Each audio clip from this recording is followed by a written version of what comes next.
इस कहानी में है तूफान, सैलाब और शार्क्स जो सीधा शहर के अंदर पानी में तैरते हुए लोगों का शिकार करते हैं। शुरू में हम मिलते हैं एक लड़की से जिसका नाम है डाकोटा।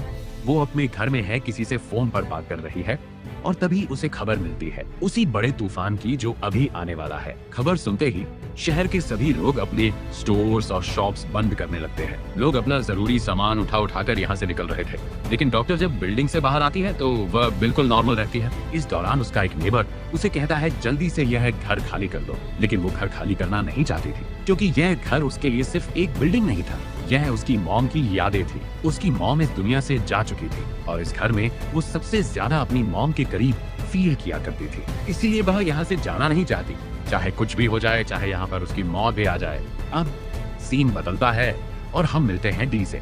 वह एक लड़की है जो अपने दोनों भाइयों के साथ एक लेक साइड पर टाइम बिता रही है। बड़े भाई का नाम है रोन और छोटे भाई का नाम था विल। ये तीनों एंजॉय कर रहे थे, तभी उनके स्टेप फादर विलियम वहाँ आ पहुंचे। उसके बिहेवियर से हमें यहाँ अंदाजा हुआ कि वो कोई अच्छा इंसान नहीं था। उसने इन तीनों बच्चों को अडॉप्ट तो किया हुआ था, लेकिन प्यार वाला यहाँ कोई सीन नहीं था। हर वक्त वो गुस्से में रहता, बात बात पर डांटता, कभी इनसे ठीक से पेश नहीं आया करता था। पर ऐसा क्यों था, ये आगे स्टोरी में पता चलेगा। इस सब के बाद हमें मूवी की तीसरी कैरेक्टर लीसा से मिलवाया जाता है।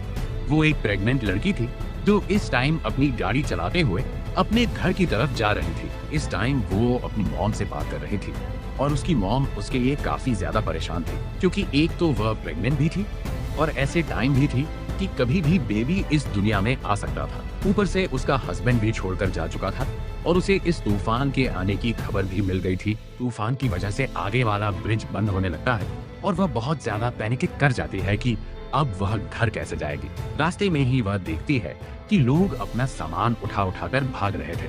ये देखकर वो और भी ज्यादा नर्वस हो जाती है, लेकिन फिर वो अपने आप को काम डाउन करने के लिए सोचती है छोटा मोटा तूफान होगा, आएगा और गुजर जाएगा। लेकिन यही सोचना उसकी सबसे बड़ी गलती थी। अब हम मिलते हैं एडवर्ड से। वो एक मैरीन बायोलॉजिस्ट था जो समुद्र की मूवमेंट्स को ट्रैक करता था। उसने पहले ही फील कर लिया था कि कुछ बड़ा होने वाला है और जब ऑफिस रिपोर्ट आई तो ये कंफर्म हो गया, एक बहुत बड़ा तूफान आ रहा है। इतना बड़ा समुद्री तूफान के शहरों में भी सैलाब आ सकता है। ये सुनकर वह बहुत ज्यादा पैनिक हो गया और उसने सबसे पहले टक्का को कॉल की और कहा कि तुम वहाँ से निकल जाओ। टक्का उसकी बहन की बेटी थी और उसकी बहन मर चुकी थी। वो कहता है कि तूफान बहुत बड़ा है और तूफान अगर थोड़ा सा भी आगे बढ़ गया तो पूरा शहर डूब जाएगा, लेकिन डॉक्टर नहीं मानती अभी भी। उसकी जिद को देखकर एडवर्ड कहता है ठीक है, तुम अपनी जिद पर ही रहो और अपनी माँ के घर ही रहो।